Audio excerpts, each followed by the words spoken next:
तो देखिए, लर्निंग पर हम डिस्कशन कर रहे थे कल। थोड़ा सा आप लोगों को मैंने बताया, थोड़ा सा क्या होने को तो बात हमने बहुत ज्यादा की थी व्यवहारिक रूप से। तो लर्निंग यानी अधिगम, क्या क्या बातें हमने की थी वो मैं सब दोबारा बोल देता हूँ। अधिगम को हमने कहा था कि इट इज डिजायर्ड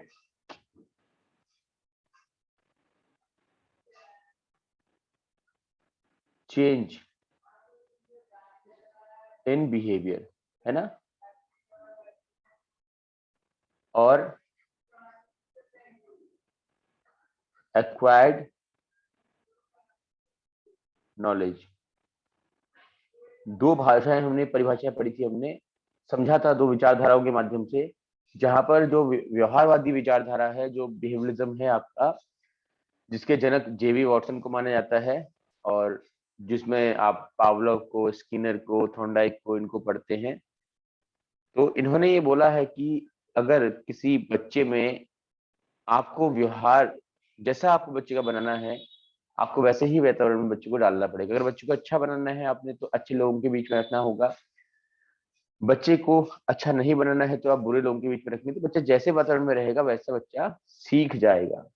और बच्चा सीखा है या नहीं सीखा है, देखो एक चीज हमेशा याद रखना कि आपने जो सिखाने का प्रयास किया है वो सामने वाले ने सीखा है या नहीं सीखा है, वो कैसे पता चलेगा?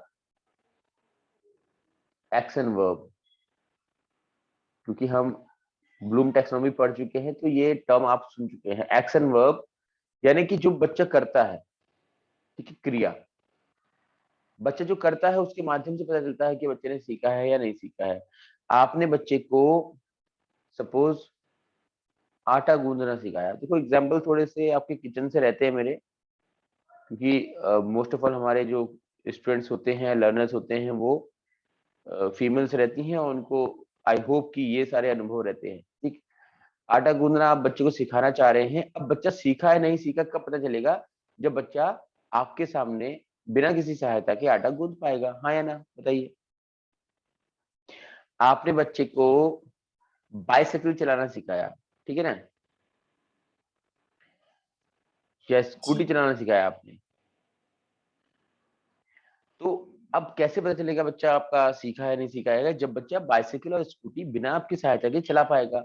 तो बच्चा पहले ना स्कूटी चला पा रहा था, ना ही बाइसाइकिल चला पा रहा था, ना आटा कूद पा रहा था। आपने कोशिश की सिखाने की, है ना, और अब आपने देखा कि बच्चा पहले तो कुछ भी नहीं कर पा रहा था, इनमें से अभी तीनों काम कर ले रहा है। इट मीन्स उसमें डिजायरेबल चेंज हो गए हैं। जो आप चाहते थे, आप चाहते थे आपका बच्चा आटा गूंद सके ताकि आपकी हेल्प हो, आप चाहते थे आपका बच्चा साइकिल चलाना सीखे ताकि वो अपनी क्लासेस में खुद जा सके, आप चाहते थे आपका बच्चा स्कूटी चलाना सीखे ताकि वो घर के सामान ला सके, ये सारे ही काम बच्चा अब करने लगा है। तो आपकी इच्छा अनुसार बच्चे ने सब कुछ करना आरंभ कर दिया है। आवाज आ रही है? हेलो? यस यस ठीक सर। है, ठीक है, ठीक है। तो ये तो आई होप समझ में आपको आ गया होगा। तो ये क्या है आपका? ये व्यवहारिक परिवर्तन है। क्योंकि यहां तक व्यवहारवाद में, ये मैं लिख देता हूं इसमें आप लोगों की हेल्प के लिए,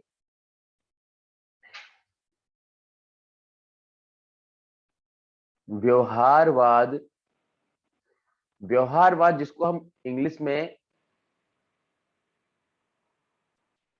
बिहेवियरिज्म भी कहते हैं, ठीक है। व्यवहारवाद में तो यही परिभाषा होती है। क्योंकि व्यवहारवादी मानते हैं कि कोई बच्चा खुद से नहीं सीख सकता, उसको सीखने के लिए एक वातावरण की आवश्यकता होती है। ठीक, उसको सीखने के लिए अपने से अधिक नॉलेजेबल लोगों की आवश्यकता होती है, जो ये बताएंगे कि क्या सीखना है। कहीं ना कहीं वाइगोस्की का सिद्धांत आपने पढ़ा है, आपको लग रहा होगा कि ये वाइगोस्की की जैसी ही बात है ना, लग रहा है ऐसा कुछ? लग रहा है, हाँ, लेकिन ऐसा नहीं है। देखिए, वाइगोस्की ने ये नहीं कहा है कि बच्चा तभी सीखेगा जब, मेरी बात फिर सुनिएगा, हाँ, व्यवहारवादी ये कह रहे हैं, देखो बहुत छोटी सी अंतर, छोटा सा अंतर होता है, लेकिन आप लोगों को समझना चाहिए। और मैं इतना डीप इसलिए बोल रहा हूँ क्योंकि एलटी के एग्जाम में भी हो सकता है कि इस प्रकार के प्रश्न आए, जहां पर आपको ये अंडरस्टैंडिंग होनी चाहिए। और जो पेपर 1 के यहाँ क्लास ज्वाइन कर रहे हैं वो तो आप समझ सकते हैं, आपका तो लेवल बहुत हाई रहता है, एक्सट्रीम रहता है, आपके लिए तो बहुत जरूरी है ये, ठीक है। तो ये छोटा सा अंतर, लेकिन ये बहुत बड़ा अंतर है। व्यवहारवादी ये कह रहे हैं कि बच्चा सीख ही नहीं सकता, बच्चा सीख ही नहीं सकता बिना किसी वातावरण के, बच्चा सीख ही नहीं सकता बिना किसी बड़े की सहायता के, ऐसा कह रहे हैं। There is no learning without environment, there is no learning without teacher, ठीक है। ये कौन कह रहा है? व्यवहारवादी कह रहे हैं। लेकिन कॉग्निटिव साइकोलॉजी क्या कहती है? कॉग्निटिव साइकोलॉजी कहती है, संज्ञानवाद विचारधारा जो है, जिसके अनुसार ये दूसरी परिभाषा आपकी है, क्योंकि कल बहुत डिस्टर्बेंस था तो मैं दोबारा से रिपीट कर दे रहा हूं, आपसे निवेदन है कि प्लीज आप लोग माइंड मत कीजिएगा, ठीक है।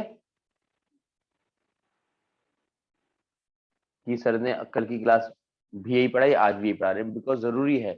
जब तक आपको बेसिक्स ना पता हो हम आगे नहीं बढ़ सकते, बट आई होप कि यहाँ से आपको ये डाउट नहीं क्लियर हो जाएंगे।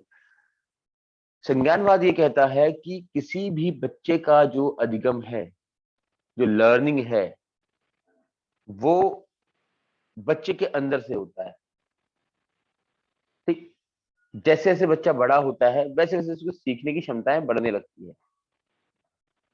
मतलब अगर हम वाइगोस्की की बात कर रहे थे, हमें लग रहा था कि कहीं ना कहीं वाइगोस्की भी यही कहते हैं कि वातावरण मिलेगा तो बच्चा सीखेगा, एडल्ट आएगा तो बच्चा सीखेगा। तो वॉइस ब्रेक हो रही है, सभी को हो रही है वॉइस ब्रेक, या सिर्फ रेनू मैम का मैसेज आया है तो मैम को हो रही है? सर अभी हो रही थी सर, बीच बीच में अभी हो रही है।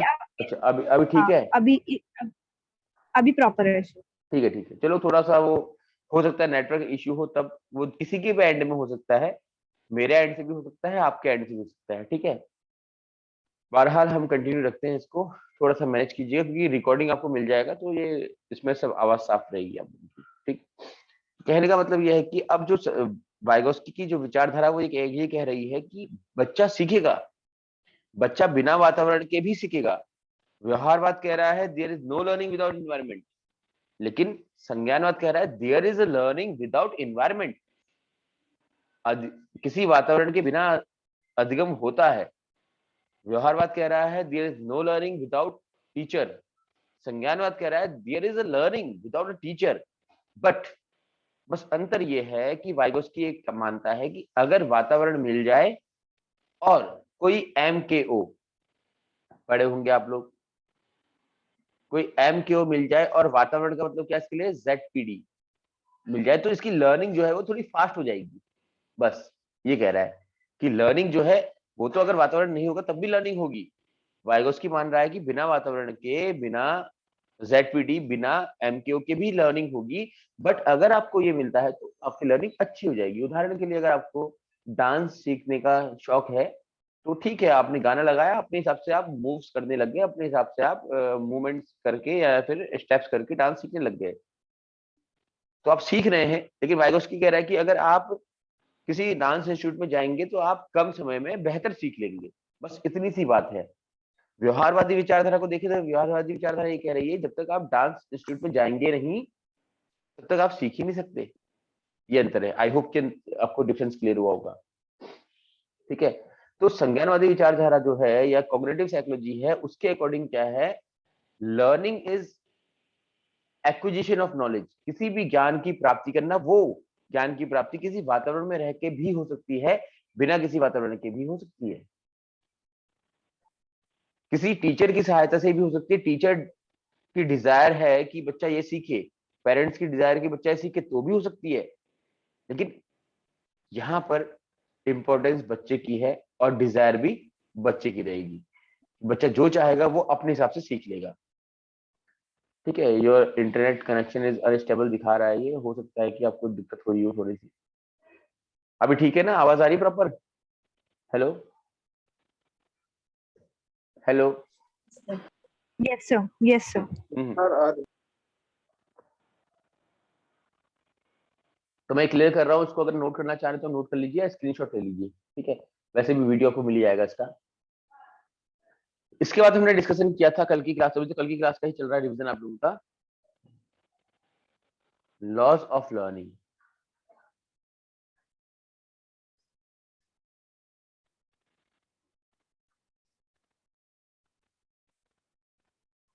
अधिगम के नियम।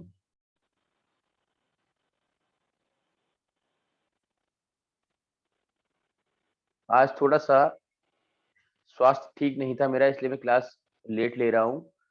बट कल की क्लास जो हमारी होगी वो मैं कोशिश करूंगा कि 5 बजे से स्टार्ट हो और हम लगभग 7 बजे तक क्लास करें, 2 घंटा करें, कि जो हमारा एक दिन का लॉस हुआ है वो कवर हो जाए। ठीक है, तो आप लोग प्लीज कोऑपरेट कीजिएगा। कल 2 घंटे पढ़ना है, ये सोच करके बैठिएगा। डिपेंड करेगा कि अगर मैं स्वस्थ रहा तो, है ना, क्योंकि आप लोगों को तो वीडियो वैसे ही मिल ही जाएगा। अगर आप नहीं भी ज्वाइन कर पाते कोई, तो वीडियो मिल जाएगा, कोई इशू नहीं है। बट आप लोग ये माइंडसेट बना लीजिएगा, कल 2 घंटे पढ़ना है। पहले तो ये अधिगम के नियम क्या है, ये बहुत से लोगों ने दिए हैं। मैं फिर से कह दे रहा हूँ कि हम भले ही हम पढ़ते हैं थॉर्नडाइक के रिस्पेक्ट में अधिगम के नियम, लॉ ऑफ लर्निंग, बट आपको बता देना चाहता हूँ ये लॉ ऑफ लर्निंग थॉर्नडाइक के अलावा पावलोव ने भी दिए हैं। यही लॉ ऑफ लर्निंग आपके कोहलर ने भी दिए हैं, बहुत सारे लोगों ने दिए हैं, क्योंकि प्राइमरीली हम थॉर्नडाइक को ही रिलेट करते हैं लॉ ऑफ लर्निंग से। यही रीजन है कहीं ना कहीं हम जब लॉ ऑफ लर्निंग पढ़ते तो हमारे माइंड में आप जो थॉर्नडाइक है उनका नाम आता है। ठीक है, इसलिए हम कह देते हैं कि there are 3 primary laws and almost कोई काउंटिंग नहीं है उसकी। अगर हम ये कहते हैं कि 5, 6, ये गलत हो जाएगा।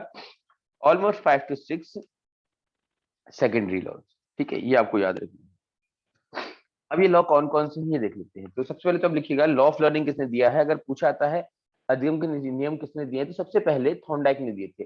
अब थॉर्नडाइक ने सबसे पहले दिए थे, इसलिए हम लॉ ऑफ लर्निंग को थॉर्नडाइक से ही जोड़ लेते हैं। ये बात आप याद रखिए। ठीक है, कभी आप अपने बच्चों को पढ़ाएं भविष्य में या किसी को बताएं तो उसको ये जरूर कंफर्म कर दीजिएगा कि थॉर्नडाइक के अलावा और भी लॉ ऑफ लर्निंग है, बट थॉर्नडाइक के लॉ ऑफ लर्निंग ज्यादा सटीक है, ज्यादा इंपॉर्टेंट है, ज्यादा इनकी वैलिडिटी है। इसलिए हम कहते हैं कि लॉ ऑफ लर्निंग थॉर्नडाइक द्वारा ही दिए। ठीक है ना, थॉर्नडाइक किसने दिए हैं लॉ ऑफ लर्निंग, थॉर्नडाइक ने। तो देखिए 2 पार्ट्स में डिवाइड करेंगे इसको हम। पहला आपका हो जाएगा प्राइमरी लॉ ऑफ लर्निंग, दूसरा है आपका सेकेंडरी। प्राइमरी को आप बोलते हैं मुख्य, सेकेंडरी बोलते हैं आप हिंदी में गौण। बाकी प्राथमिक और द्वितीयक तो बताइए आपको। प्राइमरी कौन कौन से होते हैं कल बता रखे हैं आपको, मैं डिस्कस भी किया है। पहला होता है लॉ ऑफ, लिखेंगे आप, रेडीनेस, तत्परता।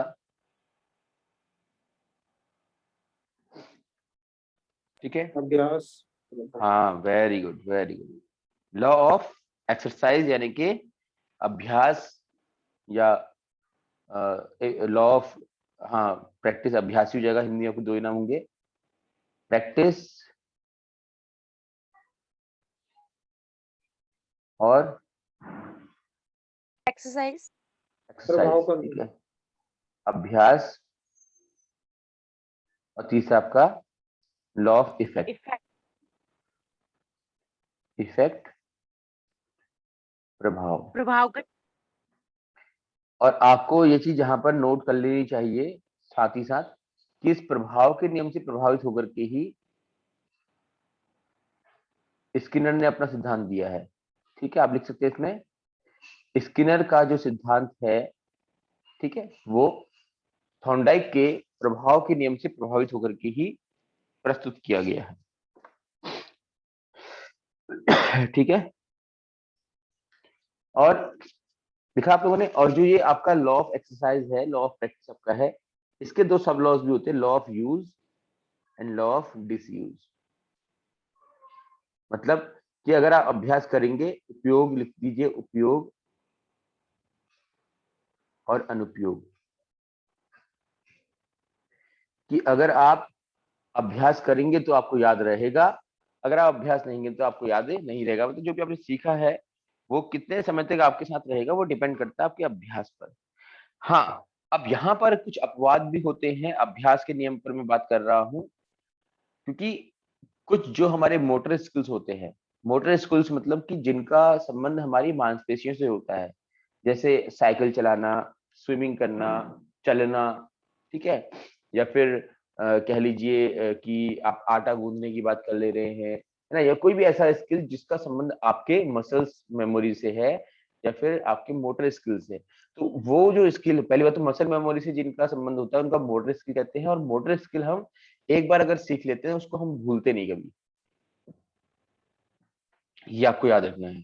उदाहरण के लिए अगर किसी इंसान का, है ना, अनफॉर्चुनेटली एक्सीडेंट होता है और उसके पैरों, दोनों ही पैर फ्रैक्चर हो जाते हैं या फिर एक पैर फ्रैक्चर होने की वजह से वो साल 1.5 साल तक नहीं चल पाता है, तो 1.5 साल तक वो चलने का अभ्यास नहीं कर पाता, लेकिन जैसे ही वो ठीक होगा तो उसको चलना सीखना नहीं पड़ेगा, वो उसको पता है, उसको आता है। बच्चा बचपन में खूब स्विमिंग करता है, अब लगभग शहर में जाने के बाद वो लगभग 10-15 सालों तक स्विमिंग कर ही नहीं पाता है, लेकिन उसके बाद 10-15 साल बाद कभी अचानक से उसको मौका मिलता है स्विमिंग करने का, तो भूलता नहीं है, याद रहता है उसको। गेटिंग माई पॉइंट और नॉट? Yes, hello. sir.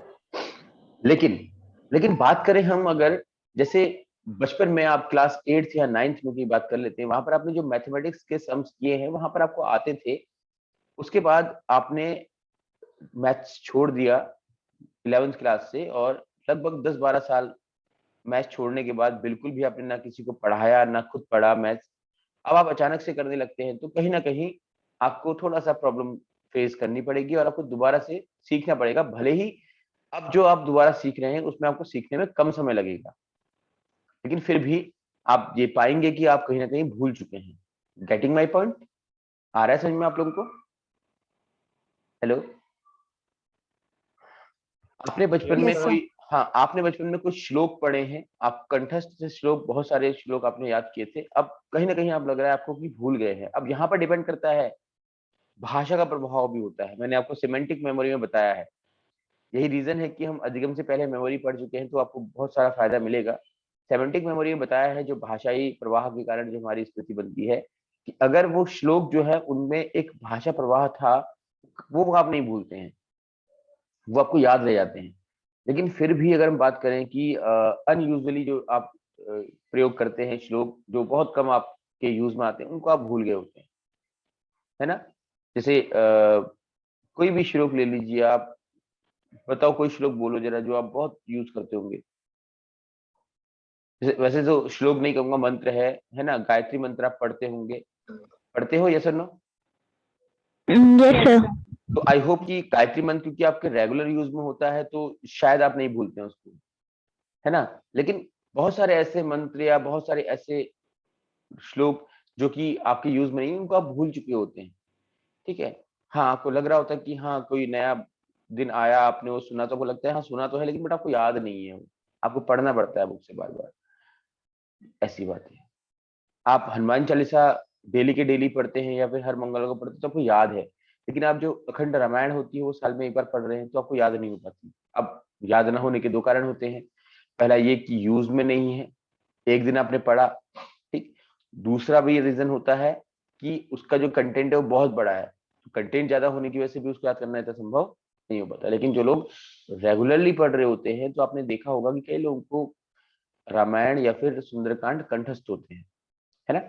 ठीक है, तो ये बात हो रही थी आपकी प्रैक्टिस और एक्सरसाइज की। रेडीनेस के बारे में तो मैं कल बता चुका हूँ आप लोगों को कि अगर आप पढ़ने के लिए तैयार ही नहीं है, जैसे आपका एलटी का एग्जाम अभी बोला जाए कि 8 अगस्त को नहीं है, अब ये 2024 में होगा, तो मेरा मानना यह है कि अब आप थोड़ा सा ये पेडागोजी वगैरह या जो तैयारी कर रहे हैं उसमें हल्के हो जाएंगे, यानी कि आप उस पर ध्यान ज्यादा नहीं देंगे। ऐसे तो होगा कहीं कुछ, है ना, होगा ही नहीं होगा बताओ। लेकिन अभी क्योंकि एग्जाम आने वाला है आपका, 8 तारीख को है, 8 अगस्त को है और बहुत नजदीक है, तो अभी आप क्या है, क्योंकि आपके काम का है ये पेडागोजी, इसलिए आप पढ़ रहे हैं। तो मैंने ये कल बताया था, बहुत डिटेल डिस्कशन किया था कि readiness depends on your interest and your purpose. आपका उद्देश्य अगर संबंधित है आपके अधिगम से तो फिर आप अधिगम करते हैं। जैसे शादी होने वाली होती है किसी की, तो वो मतलब लड़की की, स्पेशली, लड़के तो खैर नहीं इतना ध्यान देते हैं, तो वो 1-1.5 महीने तक बिल्कुल मतलब डांस वांस सीखने के लिए इंस्टीट्यूट ज्वाइन करना और डांस वांस सीखना ही कर लेती है। लड़कों की बात करें तो आजकल थोड़ा सा ट्रेंड में है कि लड़के भी क्या करते हैं, शादी होने वाली होती है तो 2-4 महीने बढ़िया जिम जा करके एकदम मस्कुलर बॉडी बनाने की कोशिश करते हैं। थोड़ा बहुत है ट्रेड में, हालांकि हमारे क्षेत्र में अभी इतना लोग मानते नहीं, उनको फर्क नहीं पड़ता इस चीज से। बाकी कई ऐसे हैं जो मॉडर्न जमाने में है या कि थोड़ा मॉडर्न है कल्चर में, तो वो सोचते हैं कि ठीक है कि थोड़ा सा, जैसे होता है ना, आपने एक्टर्स को देखा होगा आपने, जब कोई मूवी करनी होती है तो डिमांड के अकॉर्डिंग मस्कुलर बॉडी चाहिए, तो बिल्कुल जैसे दंगल मूवी में आमिर खान को देखो आप, स्टार्टिंग में पहले कितना मोटा दिखाया, उनको बाद में कितना मस्कुलर दिखा दिया है ना। देखा होगा आपने कई बार ऐसे ऐसी मूवीज। ऋतिक रोशन को देख लीजिए आप, जो सुपर 30 मूवी आई थी उसमें कितना मतलब बल्कि दिखाया है उनको, है ना। और उसके बाद जो वॉर मूवी आई थी उसमें कितना मस्कुलर दिखाया, स्किनी दिखा रखा है। डिमांड के अकॉर्डिंग क्या करते हैं, वो बॉडी शेप में लाते हैं। तो मतलब कहने का ये है कि जो डिमांड होती है आपकी, उसके अकॉर्डिंग आप क्या होते हैं, सीखने के लिए तत्पर रहते हैं, रेडी रहते हैं। समझ में आ रहा है? यस और नो? हेलो? Yes, sir. तो आई होप कि अब रेडीनेस और एक्सरसाइज तो पता चल गया होगा आपको। रेडीनेस मतलब क्या, आपकी रेडी क्यों कैसे हो सकते हैं। तो आपने बच्चे को पहले बच्चे के अंदर इंटरेस्ट क्रिएट करना है, उसे बताना है कि जो भी वो पढ़ाया जा रहा है वो उसके काम का है और फ्यूचर में उसको हेल्प करेगा। बच्चे को हिंदी साहित्य पसंद है और आप पढ़ा रहे हैं गणित, तो आप ये बता दें कि बच्चे को जो आप गणित में नियम बता रहे हैं वो नियम उसको हिंदी साहित्य में हेल्प करेंगे, तो बच्चा उसको ध्यान से पढ़ेगा। उसके बाद आपने बच्चे को ये बताना है कि जो बच्चे ने पढ़ा है, बताना नहीं है, आपने बच्चे को मैक्सिमम अपॉर्चुनिटीज देनी है। हमारे स्कूल्स में, इंडियन स्कूल सिस्टम का ये पैटर्न बहुत अच्छा है कि टाइम बाय टाइम यहाँ पर बहुत सारे टेस्ट होते हैं बच्चों के। अब टेस्ट होते हैं तो बच्चा बार बार क्या करता है, पढ़ता है, रिपीट करता है। टेस्ट छोड़ दीजिए, जैसे अभी देखिए आपकी पिछले 1-1.5 साल से कोरोना है और बच्चों का ऑनलाइन टेस्ट हो रहा है। ऑनलाइन में पता है बच्चों, आप किसी का माइक ऑन रह गया प्लीज ऑफ कर लीजिएगा, किसी का माइक ऑन है प्लीज ऑफ कर लीजिएगा। हाँ, तो 1-1.5 साल से आपको पता है कि बच्चे को पता है कि एग्जाम भी होगा तो मैं नकल मारे कर लूंगा, तो बच्चे बहुत लेथार्जिक हो गए। आपके घर के बच्चे होंगे, आपने देखा होगा, पढ़ने में उतना इंटरेस्ट नहीं ले रहे हैं। ये ऑनलाइन और ऑफलाइन का थोड़ा अंतर आ जाता है ना। अगर वही बच्चा जब स्कूल जा रहा होता है, लगातार ऑफलाइन एग्जाम्स हो रहे होते हैं, तो बच्चा खूब मेहनत कर रहा होता है, दिन रात बैठ के पढ़ाई कर रहा होता है। तो कहने का मतलब ये है कि आप जितना बच्चे को अपॉर्चुनिटी देंगे, जितना आप बच्चे को अवसर देंगे कि जो उसने लर्निंग किया है उसको यूज करे, वो उससे काम आए, उतना ही बच्चा सीखेगा। जैसे अभी थोड़ी देर पहले मैंने आटा गूंदने की बात की थी, आपने एक दिन बच्चे को शौक में आटा गूंदना सिखा दिया, उसके बाद आपने उसे कभी काम करने दिया ही नहीं। हालांकि वो तो मसल मेमोरी है तो भूलेगा नहीं, लेकिन फिर भी वही बात है कि कहीं ना कहीं वो अभ्यास नहीं कर रहा है, तो एक पॉसिबिलिटी रहेगी कि उसको भूल जाए। आपने बच्चों को शौक शौक में कविताएं सिखाई, शौक शौक में आपने बच्चों को क्या बोलते हैं, मोड ऑफ लर्निंग सिखाया, शौक शौक में आपने बच्चों को बहुत सारे जो मीन ऑफ ट्रांसपोर्टेशन है वो सिखा दिए। बचपन में कई बार हम करते हैं बच्चों के साथ। आपने शौक शौक में बच्चों को पहाड़े रटा दिए। अभी ये पहाड़े रटने का बहुत अच्छा एग्जाम्पल है हम लोगों के साथ। आप सभी लोग इस दौर से गुजरे होंगे जब क्लास 3-4 में जो टीचर्स होते थे वो 20 तक टेबल कंपल्सरी लर्न करवाते थे। आप में से किसी को रही है 20 तक टेबल लर्न अपने उस एज में, क्लास 3 और 4? और मुझे ये कंफर्म है कि किसी को नहीं, सबको क्लास 3, 4 या 5 में 20 तक टेबल बिल्कुल लर्न रही होगी, बाय हार्ट रही होगी, कंठस्थ रही होगी, है ना। Yes, sir. लेकिन अब अगर आज आपसे कोई पूछे, आपसे अचानक से 18 का टेबल सुनाने के लिए कहे, तो हो सकता है कहीं ना कहीं प्रॉब्लम आपको फेस करनी पड़े, भले ही आप मैथमेटिक्स बैकग्राउंड के क्यों ना हो। ठीक कह रहा हूं ना मैं, है ना। कोई अगर आपसे कहे अचानक से, तो हो सकता है मैं आपसे कहूँ कि चलो 18 8 तक कितना होता है बताओ, तो आप थोड़ा कैलकुलेशन में लग जाओगे मेंटली। यस और नो? क्योंकि ये जो टेबल्स हैं ये हमारे अब यूज में है ही नहीं, अब हम उनका यूज ही नहीं कर रहे हैं। हम मैक्सिमम 9 की टेबल का यूज कर लेते हैं, तो 9 की टेबल हमको याद रहती है, उसके आगे हम यूज ही नहीं करते हैं। समझ में आपको आ रहा है? तो यही रीजन है कि हमें अभ्यास करने के मौके बच्चे को देते रहने चाहिए। जितना बच्चे को हम अभ्यास करने के मौके देंगे, जितना बच्चा अपनी लर्नड यानी कि अधिगमित जो नॉलेज है उसका उपयोग करेगा, उतना ही बच्चे का मेमोरी में वो रहेगा लंबे समय तक, और उतना ही बच्चा सीखेगा। और जितना बच्चे को हम अवसर कम देंगे, उतना ही जल्दी बच्चा वो भूल जाएगा। आई होप कि आप सबको समझ में आ गया होगा यहाँ तक। इफेक्ट, प्रभाव, लॉ ऑफ इफेक्ट क्या होता है, प्रभाव का नियम क्या होता है, तो ये स्किनर लिखा है मैंने, ये स्किनर ने दिया नहीं है। हाँ, मैं फिर से बोल दे रहा हूँ, कोई बोले कि स्किनर ने दिया है, ऐसा नहीं। स्किनर ने थॉर्नडाइक के प्रभाव के नियम से इन्फ्लुएंस्ड होकर के, प्रभावित होकर के अपना सिद्धांत दिया है। मतलब कि स्किनर की जो थ्योरी है that was came after the influence of Thorndike's effect of law of effect. Thorndike के प्रभाव के नियम से प्रभावित होकर के तब जाकर के स्किनर ने अपना सिद्धांत दिया। प्रभाव का नियम क्या है? बच्चे को जो आपने सिखाया, बच्चा ये देख रहा है कि ये एग्जाम में आ रहा है। अच्छा, इसका एक छोटा सा एग्जांपल लेता हूँ मैं। आपने कभी किसी ने लक्ष्मी या कोई और जो कहते हैं ना वो कि आंसर बुक टाइप की आती है, वो आपने यूज किए किसी ने कॉलेजेस वगैरह में पढ़ने के लिए अपने लास्ट टाइम पे, जो बोलते हैं ना लास्ट नाइट फाइट वाला, किया है कभी? सर करिए यस करिए, करिए। जो हम कॉलेज में हुआ करते थे उस समय एक फेथ था कि लक्ष्मी से सारे ही क्वेश्चन सारे जो है लक्ष्मी से आ जाते हैं। तो बच्चे क्या करते, पढ़ते नहीं थे और लास्ट टाइम पे लक्ष्मी ले ली और पढ़ लिया और पास हो गए। ऐसा हुआ कभी आपके साथ या आपके मित्रों के साथ? Yes sir. लास्ट तो ये भी एक सर वैसे एग्जाम्पल। मेरे ख्याल से सारे कॉलेज वाले से होगा। नहीं, ऐसा भी नहीं है। मैंने अपने सब जीवन में B.Ed आज में तक कभी लक्ष्मी नहीं पढ़ी है ना। मेरे दोस्तों ने बहुत पढ़ी लेकिन मैंने कभी नहीं पढ़ी। ठीक है, सर मैंने भी नहीं पढ़ी। क्योंकि मुझे पहले से ही मैंने शौक भी रहा नहीं है B.Ed कि में जो पढ़ी थी हाँ, लास्ट ईयर क्योंकि मैं कह रहा हूँ कि आप लोगों ने भी नहीं पढ़ी होगी। क्योंकि ऐसा होता है ना, देखो हम लोग का एक शौक रहा है हमेशा से कि जो चीज पढ़ना है उसको सीखने का, जिसमें सीखने का शौक रहता है वो उस चीज को नहीं करता है। ठीक है, अब कई बच्चे होते हैं जो इलेक्शन लड़ रहे होते हैं, पूरा साल इलेक्शन में लग जाता है और लास्ट में 2-3 दिन में कहाँ से वो पढ़ पाएंगे कुछ, तो उनके लिए लक्ष्मी वगैरह थोड़ा ठीक रहती है ना। तब चलिए, तो फिर बात करते हैं यही कि अब लक्ष्मी जब आप पढ़ते थे आपको लगता था क्या लक्ष्मी से क्वेश्चंस आ रहे हैं, तो क्या आपका एक फेथ सिस्टम बनता था, नहीं बनता था लक्ष्मी के लिए?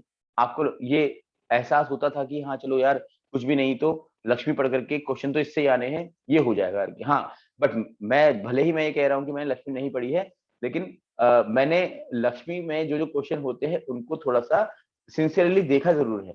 मतलब पढ़ा, जैसे हमने सारी बुक पढ़ दी, लेकिन जो लक्ष्मी में क्वेश्चन है उनको और अच्छे से कर लिया, ऐसा वाला जरूर करते थे हम। ठीक है, साथ वाले जब लक्ष्मी लाते थे उनसे लेकर के हम अपनी बुक्स में नोट्स बना लेते थे कि हाँ भाई ये क्वेश्चन, ये एरिया से बहुत क्वेश्चन आ रहे हैं। ये तो हमने जरूर किया है और ये सबने किया होगा, जरूरी भी है। इंपॉर्टेंट क्या है वो पता होना चाहिए। तो वही इंपॉर्टेंट क्वेश्चंस का फेथ जो है हमारे लक्ष्मी की तरफ चला जाता था। आज की डेट में आप देखिए, उत्तराखंड पढ़ने के लिए लोग परीक्षा वाणी बहुत पढ़ते हैं। परीक्षा वाणी पढ़ी होगी आप लोगों ने भी, शायद आप सबके घर में पढ़ी होगी मुझे लगता है ना। Yes sir. परीक्षा वाणी, हाँ। अब ये क्यों क्यों ले रहे हैं हम इसको? क्योंकि हमारा एक फेथ है इस पर कि उत्तराखंड के क्वेश्चन इससे बहुत ज्यादा आते हैं एग्जाम में, तो हम परीक्षा वाले ले लेते हैं। तो ऐसा ही बच्चे का भी होता है। बच्चे को आपने जो पढ़ाया, बच्चे का जो बच्चे ने जिस चीज का अभ्यास किया, जो आपने सिखाया था, वो उसके काम आ रहा है जीवन में, तो उस पर एक सकारात्मक प्रभाव पड़ेगा। वो ये फेथ सिस्टम में आ जाएगा कि हाँ, जो ये मैम पढ़ाती हैं, जो सर पढ़ाते हैं, वो मेरे काम आता है, वही एग्जाम में आता है, तो मैं इसको जरूर पढ़ूंगा। मेहनत करता है वो। बच्चे ने कुछ पढ़ा, आपने कुछ पढ़ाया, बच्चे ने पढ़ा और एग्जाम में वो आया ही नहीं, बच्चा फेल हो गया। अब बच्चा कहेगा यार क्या फायदा इतना पढ़ने का जब एग्जाम में नहीं आ रहा। तो ये फीलिंग आती नहीं आती है? आपने खूब मेहनत की लेकिन एग्जाम में आपका पढ़ा हुआ आया ही नहीं, कहेंगे यार क्या फायदा, इस किताब से पढ़ना ही नहीं है, इससे कुछ आता ही नहीं है। यही तो होता है जनरली। तो बच्चे के अंदर भी यही भावनाएं आती हैं।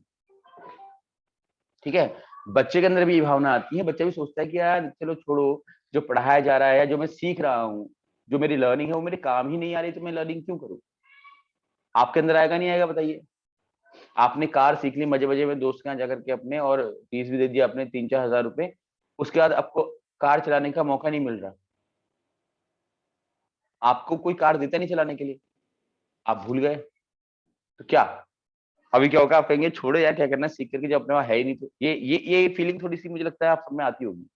जब घर में नहीं तो हम कहाँ सीख लें, है ना? जब आएगी तो सीख लेंगे, जब आएगी तो सीख लेंगे, ये तो मैंने बहुतों के मुंह से सुना है अपने ही साथ में। ऐसा होता नहीं होता? बताओ क्यों? जब एग्जाम आएगा तो पढ़ लेंगे यार, जब एग्जाम आने तो दो, फॉर्म निकलने तो दो, निकलेगा तो पढ़ लेंगे। फिर फॉर्म निकल गया, अरे डेट तो आने दो एग्जाम की, जब आएगा तो पढ़ लेंगे। तो इस चक्कर में हम क्या होते हैं, पढ़ते ही नहीं है। ये हमारी टेंडेंसी बन जाती है। यही प्रभाव का नियम है। प्रभाव के नियम में थॉर्नडाइक ये कहते हैं कि अगर आप लिख लीजिएगा प्रभाव के नियम के अंदर पॉजिटिव इफेक्ट, ठीक है, यानी कि सकारात्मक प्रभाव, ठीक है, और नकारात्मक प्रभाव।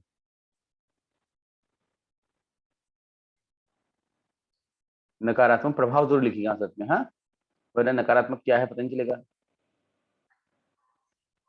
तो पॉजिटिव अगर इफेक्ट होता है तो